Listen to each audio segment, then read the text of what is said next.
கூட்டுறவுத்துறை அமைச்சர் செல்லூர் ராஜு தலைமைச் செயலகத்தில் செய்தியாளர்களை சந்தித்து வருகிறார். அதனை நேரலையில் பார்க்கலாம். சிறப்பு பொது விநியோக திட்டத்தை தவிர அரிசி, கோதுமை, மண்ணெண்ணெய் இந்த பொருட்கள் இன்றைக்கு 50% மேல், ஏறத்தாழ 55-60% வரைக்கும் இன்றைக்கு கடையில் இருக்கிறது. எதுவும் யாருக்கும் எந்த பொருளும் இல்லை என்ற நிலை இல்லை என்பதை நான் பெருமையோடு இங்கே தெரிவித்துக் கொள்கிறேன். அது தட்டுப்பாடு என்று சொல்றதுங்க, அது செயற்கையாக சொல்றாங்க. எந்த கடையில் தட்டுப்பாடு, எந்த கடையில் இல்லைன்னு சொன்னாங்கன்றத சொல்லணும். எந்த கடையிலும் கிடையாது.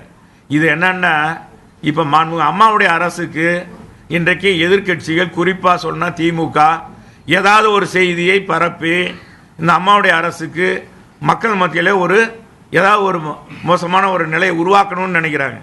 தவறான தகவல். இது முழுக்க முழுக்க திமுக கட்சி தான் செய்கிறார்கள். அவங்களுடைய மகளிரணே இந்த மாதிரி சொல்கிறார்கள்.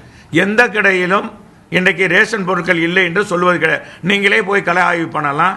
ஒவ்வொரு கடையிலும் நான் சொன்ன பொருட்கள், பச்சரிசி இருக்கிறது, நம்முடைய இந்த பாயில்டு ரைஸ் இருக்கிறது, ஜீனி இருக்கிறது, கோதுமை சில இடங்களில் வித்திருப்பார்கள். தேவையாக இருந்தால் தான் அது கொடுக்குறோம். அது கூட எதிர்கட்சி தலைவர் சொல்லி நாங்கள் 5 கிலோ 10 கிலோ வாங்க சொல்கிறாங்க, அரிசியை நிப்பாட்டி விட்டார்கள் என்றெல்லாம் சொன்னார். அது முழுக்க முழுக்க தவறு. தேவையின் அடிப்படையில் தான் அவங்களுக்கு தேவையானால் அது முதல் மாதம் சொல்லி அடுத்த மாதம் தான் அவங்களுக்கு வழங்குவது வழக்கம் என்பதை இங்கே தெரிவித்துக் கொள்கிறேன். என்ன சொல்லுங்க?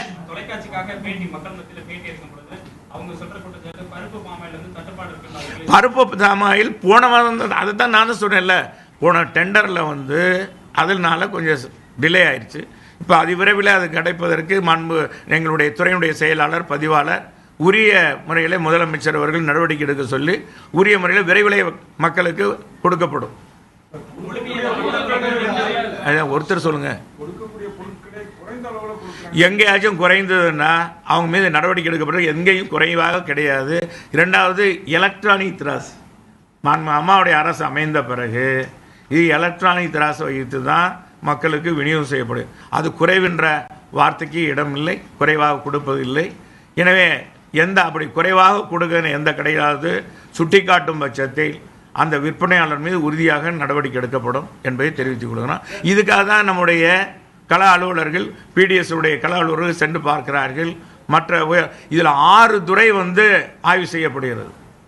இப்போ கூட்டுறவுத்துறை மூலமாக ஆய்வு செய்யப்படுகிறது, உணவுத்துறை மூலமாக ஆய்வு செய்யப்படுகிறது, நம்முடைய வருவாய்த்துறை மூலமாக ஆய்வு செய்யப்படுகிறது, காவல்துறை, அப்புறம் நம்முடைய இன்னும் சொல்லப்போனால் கமிஷனர், பல்வேறு வகையான மாவட்ட ஆட்சித்தலைவர் ஆய்வு செய்கிறார். பல கட்டங்களில் தாசில்தார் ஆய்வு செய்கிறார், டிஎஸ்ஓ ஆய்வு செய்கிறார், டிஸ்ட்ரிக்ட் சப்ளை ஆஃபீஸர், வட்ட அலுவலர் ஆய்வு செய்கிறார். எனவே அது போன்ற தவறுகளை சொல்வதற்கு வாய்ப்புகள் இல்லை.